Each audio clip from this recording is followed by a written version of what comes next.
Bonsoir à tous et dans ce JT ce soir, un Français sur deux serait prêt à offrir du seconde main à Noël.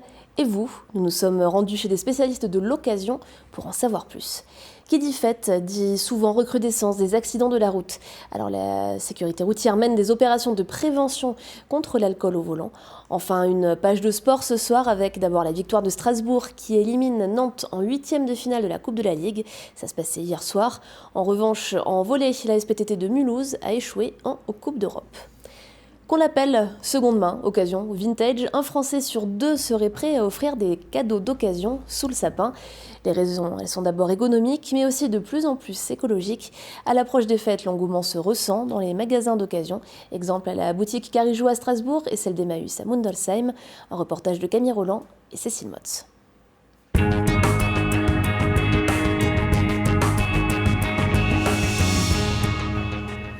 Au rayon jouets et décorations de Noël, dans l'entrepôt d'Emmaüs à Mundolsheim, il reste encore quelques belles trouvailles. Des jouets en bois, des livres de la bibliothèque Rose et Verte et des poupées venues tout droit du grenier des grands-parents. Ces Madeleines de Proust, c'est ce que recherchent les clients en quête d'un cadeau à mettre sous le sapin. Je cherche une bonne outil-ère. L'idée de créer quelque chose d'atypique plutôt que d'acheter du mobilier qui ressemblerait à tout le monde. Voilà, un objet qu'on pourrait transmettre même à nos enfants qui dure sur du long terme plutôt que d'avoir des objets qui se jettent à la poubelle. C'est pas obligatoirement économique, c'est pour, au moins c'est pour une bonne cause. Ça c'est déjà sûr et je sais où ça va. Parce que quand on regarde autour de nous, on ne sait pas où l'argent part. Là on le sait. C'est pour des utiles. Moi, ça ne me dérange pas parce que c'est pour le bien de la planète aussi. Il y a tellement de fringues et puis il y en a beaucoup qui sont jetés dans les magasins. Cette envie de consommer autrement, l'association qui propose à la vente des objets d'occasion récupérés chez les particuliers le constate de plus en plus. En décembre, elle note une hausse de 42% de la vente des jouets par rapport à l'année dernière, 33% des décorations de Noël et 60% des vêtements. Une hausse des achats, mais aussi de la clientèle. On voit de plus en plus une biodiversité humaine, y compris dans notre clientèle. C'est les jeunes, c'est les moins jeunes, c'est les familles, c'est les grands-mères qui retrouvent des objets de leur enfance. C'est des gens qui ont un peu plus de moyens mais qui ont envie d'acheter solidaire. C'est toujours les personnes qui ont peu de moyens et puis qui vont acheter ici parce que vont pouvoir acheter des choses qu'ils ne peuvent pas acheter ailleurs. Il y a vraiment une diversité et puis l'achat engagé qu'on trouve de plus en plus. Les objets ici sont vendus en moyenne à un tiers du prix neuf. Un réel avantage pour les bourses peu remplies et c'est aussi un achat militant pour le client souhaitant éviter la surconsommation. Emmaüs n'est pas le seul à profiter de cette tendance de l'achat d'occasion. La boutique de jouets Carijou à Strasbourg voit son chiffre d'affaires augmenter de 30% cette année. Un engouement qui ne se dément pas à l'approche des fêtes avec des stocks pleins et une clientèle qui afflue dès l'ouverture. Bonjour, est-ce que vous avez besoin d'un renseignement? Bonjour madame, oui s'il vous plaît, j'ai cherché les Barbies. Ils sont juste par là, je peux vous montrer. C'est un mois particulièrement chargé où du coup nos équipes sont là au complet et en termes de tri c'est pareil, il faut assurer parce que le magasin se vide très très vite et qu'il faut constamment remplir le magasin en sachant qu'il y a un travail de tri et d'inspection de tout jouet qui rentre en magasin. Tout a été trié, les puzzles, les pièces sont comptées, les jeux de société, tout est vérifié pour voir s'il y a le nombre de pièces, les poupées sont lavées, donc il y a vraiment ce qui est en boutique. Il y a eu un gros travail de tri qui a été effectué. Donc, l'idée c'était de se dire, au lieu de jeter, il y a énormément de choses qui passent à la poubelle, recyclons, et ça permet d'avoir et des prix moins chers et d'éviter la consommation de masse. Ici, les prix varient de moins 70% à moins 20% par rapport aux jouets neufs. Un choix déterminé en fonction de son état et de sa qualité. Mais derrière cette belle vitrine, c'est un long travail de tri et de réparation qui se déroule dans l'atelier pour leur redonner vie. 16 employés en insertion s'y attellent, parmi eux Sylvie. On est en train de préparer un Playmobil pour mettre en magasin. Donc on est en train de le vérifier, de le nettoyer et de voir s'il y a toutes les pièces. Quand on ne les connaît pas, qu'on n'a pas la notice, donc il faut vraiment chercher comment ça fonctionne, le fonctionnement et tout. Mais là ça a l'air bon, vous voyez. Et on va mettre en magasin avec tous les accessoires qu'on a rajoutés. Carijou et Emmaüs proposent depuis peu la vente en ligne de leurs objets, avec pour ambition toucher un plus large public et notamment une clientèle alternative plus engagée. et encore moins cher que l'occasion, le gratuit. À Mulhouse, il existe depuis 10 ans un magasin d'un genre un peu particulier. Il suffit d'en sourire pour repartir avec quelques objets. Plus d'explications avec Marine Zis. Dans le magasin Pour Rien, vous ne trouverez pas d'étiquette ni de prix. Ici, on se sert librement. Bijoux, vêtements, jeux, livres ou encore vaisselle, il y en a pour tous les goûts. 3 fois par semaine, le lieu reçoit non pas des clients, mais des accueillis. Le cadre est agréable ici, ils sont sympathiques, sont gentils avec nous. Je viens chercher des livres pour les enfants, des livres, des jouets de temps en temps. Il y a des gens qui ont beaucoup de choses et qui donnent aux autres et voilà, donc tout le monde trouve son compte. À l'arrière du magasin, les bénévoles s'affairent pour trier les nombreux dons. On croule, on manque de place, les affaires partent pas suffisamment vite, les dons sont importants, mais voilà, on arrive à gérer quand même. Le magasin Pour Rien a ouvert ses portes il y a 10 ans. En 2009, c'était le premier du genre en France. À l'origine du projet, Mireille Gigante. Au début, c'était 2-3 personnes par jour. Maintenant, on est à 60, à une vingtaine de dons. Et est-ce qu'il y a 10 ans, si on vous avait dit qu'il y aurait une 60aine de personnes qui viennent? Je ne l'aurais pas cru, non. C'est vrai, effectivement. Beaucoup de gens qui viennent, non, pour moi, c'est pas bon signe, parce que ça veut dire qu'il y a beaucoup de gens qui n'arrivent pas à s'en sortir. Le magasin Pour Rien fait partie des nombreux projets portés par la Maison de la Citoyenneté mondiale. Cette année, en 130 jours d'ouverture, 29 tonnes d'objets ont été redistribués à 7000 personnes.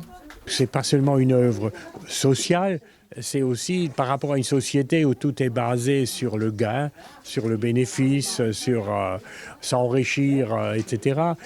Nous disons que c'est aussi une manière de montrer que des produits qu'on met là sont faits pour être recyclés, remettre en circuit, réparés et parfois réutilisés. C'est ce qu'on appelle l'économie circulaire et c'est une expérience concrète qui prouve que les objets ne sont pas faits pour être jetés. Demain, vendredi, ce sera le dernier jour d'ouverture pour cette année 2019. Il faudra attendre l'an prochain pour venir déposer un don ou faire ses emplettes. Boire ou conduire, pour certains, la réponse est parfois difficile, a fortiori un soir de réveillon. Dans le Grand Est, chaque année, 74 personnes décèdent dans un accident de la route impliquant un conducteur alcoolisé. Cela représente 26% de la mortalité routière dans la région et les jeunes sont souvent les premiers touchés. Alors pour les sensibiliser au risque de l'alcool, l'association Prévention routière a mis en place une campagne bien rentrée. Des bénévoles de l'association ainsi que des étudiants de l'IUT Robert Schuman de Strasbourg étaient ainsi toute la journée au lycée hôtelier Alexandre Dumas. Les étudiants ont pu recevoir en cadeau des éthylotests et des conseils et participer à un parcours avec des lunettes imitant les effets de l'alcool, le tout autour d'une table de fête. On écoute tout de suite Séverine Malric, présidente régionale de l'association Prévention routière. On a reconstitué un repas de réveillon, c'est la meilleure solution pour se mettre en condition, on approche des fêtes. Là on va parler des doses bars et des doses maison pour bien expliquer la différence. Quand on est à table au réveillon, on ne va pas servir la même quantité que quand on est dans un bar. Et on leur explique les méfaits de l'alcool, le fonctionnement de l'alcool, mais surtout comment bien rentrer et leur expliquer qu'il faut prendre leurs dispositions pour qu'à Noël et au Nouvel An, si on a consommé de l'alcool, on ne prenne pas le volant, mais on trouve d'autres solutions. En optant pour Sam, pour le capitaine de soirée, rentrer le lendemain si c'est nécessaire, prendre un VTC, les transports en commun, ou se faire accompagner. On n'a pas encore 0 tué sur les routes, et tant qu'on n'en aura pas 0, on continuera nos messages de prévention. Des propos recueillis par Cécile Motz. En foot, c'était hier soir le retour du Racing Club de Strasbourg en Coupe de la Ligue, 9 mois après sa victoire dans la compétition. Pour leur entrée en lice, les Strasbourgeois se déplaçaient à Nantes. En début de match, les Canaries sont les plus dangereux. À l'image de cette tête de Wagué juste à côté, le Racing réagit. Sissoko déclenche un missile des 30 mètres, détourné du bout des doigts par Oliero. Juste avant la pause, c'est Camara qui a la main ferme sur un tir d'Abed. Au retour des vestiaires, le remplaçant de Cels s'illustre encore face à Louza. À défaut d'être brillants, les Alsaciens sont réalistes et ouvrent le score à la 70e minute grâce à Dacosta. Et si le gardien nantais est fautif sur le but, Camara lui reste infranchissable, à l'image d'une parade face à Simon. L'essentiel est acquis pour le Racing qui jouera à Reims en quart de finale, rencontre le mardi 7 janvier à 21h. Et en championnat, dernier match de l'année pour les Strasbourgeois, ce sera ce samedi face à Saint-Etienne, dans une méno d'ores et déjà à guichet fermé. Et puis c'était une soirée européenne hier soir au Palais des Sports de Mulhouse. La SPTT recevait les Polonaises de Rzeszów pour le match retour des 16e de finale de Coupe d'Europe. Les Alsaciennes avaient réalisé une belle performance en perdant seulement 2-7-3 chez leur adversaire il y a 2 semaines. Hier, plus de 3000 personnes croyaient en ce qui pouvait être un beau cadeau de Noël avant l'heure. Voir les Mulhousiennes se qualifier pour les 8e de finale, mais après 1 heure de jeu, elles sont menées 2-0. Les scores sont serrés puisque la SPTT ne perd que de quelques points les 7. Le 3e sera ensuite à leur avantage de 2 points seulement. Et cela suffit à redonner espoir à l'équipe et au public. Sur cette bonne dynamique, Mulhouse va remporter le 4e set haut la main 25-13. Voilà alors les 2 équipes à égalité. Combatives, les Orinoises s'adjugent le dernier set, mais le match ne s'arrête pas là. Les Rouges mènent 3-2 alors qu'elles ont été menées sur le même score au match aller. Tout doit donc se jouer au Golden Set en 15 points. Mulhouse s'accroche, les équipes sont en coude à coude, mais c'est sur cette action et ce contre des Polonaises qu'elles s'inclinent finalement 13-15. Beaucoup de déception forcément après une soirée aussi intense, c'est une qualification qui leur passe sous le nez. Mais joueuses et staff relativisent. En face, c'était une équipe de taille. On a donné notre maximum et ça se joue sur des petits détails. Notre aventure s'arrête ici en CEV, mais on a encore beaucoup de choses à travailler et on va faire tout pour atteindre notre objectif qui est de gagner la Coupe de France et le championnat. It's a big drama because we were so close to win. So I think this player, this staff, these people need to go to have another atmosphere, another night like today. And this kind of game, the games that we play in Rzeszów, have to be the first step to start to build a better team, a better atmosphere, a better idea, a better belief. Et si vous étiez à Strasbourg hier soir, vous avez peut-être croisé des vélos, beaucoup de vélos. Ils étaient 1 millier à participer à la 3e vélo-parade, l'occasion de promouvoir le 2 roues en s'amusant. Louise Sobad était sur place. Des vélos parés de lumière, des Pères Noël par centaines, de la musique et même Pikachu. La 3e vélo-parade nocturne de Strasbourg a vu les choses en grand. Le principe est simple, célébrer la pratique du vélo au cours d'une grande déambulation festive et conviviale.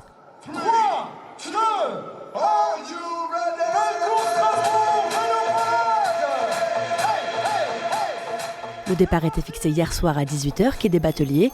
Pour l'occasion, les participants ont revêtu leurs plus beaux déguisements et customisé leur monture de 1001 LED.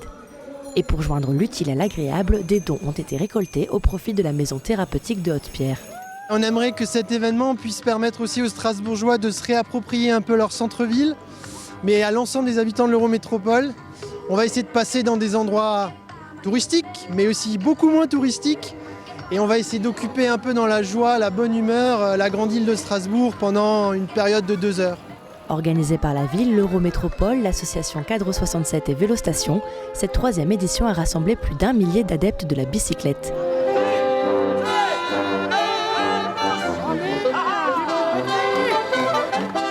Accompagné d'animations sonores et lumineuses, le cortège a sillonné un parcours de 5 km entièrement sécurisé et fermé à la circulation motorisée, en plein cœur des marchés de Noël de Strasbourg. À l'arrivée, place du Château, pas question de mettre un terme à la fête. Pieds à terre, participants et bénévoles ont encore profité du spectacle. Et les retours semblent unanimes. La 2e, je l'ai faite il y a 2 ans et c'était nettement mieux qu'il y a 2 ans. C'était super, c'était un super moment, très familial, voilà, une très bonne ambiance. On s'est vraiment marré et voilà, tout le monde était sympa, voilà, on s'est éclaté. Moi j'adore parce que c'est bon enfant et on voit des touristes, on voit des gens d'ici. Un bon parcours, on a pu faire ce qu'on voulait, c'était très sympa, vraiment. Strasbourg est une bonne ville pour le vélo, ça c'est très très bien. Pas de doute, la petite reine a encore de beaux jours devant elle. Et on finit ce dernier journal de l'année avec l'image du jour, Oliviane. On peut être locavore et rêver à Noël. Pour rêver, rendez-vous en ce moment devant l'aéroport de Strasbourg-Ensheim où s'expose le dernier modèle de Bugatti sorti des ateliers de Molsheim. Ce rêve a un prix, 8 millions d'euros hors taxe pour un bolide fabriqué seulement à 10 exemplaires pour les 110 ans de la marque. Un peu cher, vous ne pouvez pas vous rabattre sur la Chiron en Lego à l'échelle 1/1. Elle n'est pas à vendre. Reste la boîte normale, tout de même vendue au prix de 379,99 €.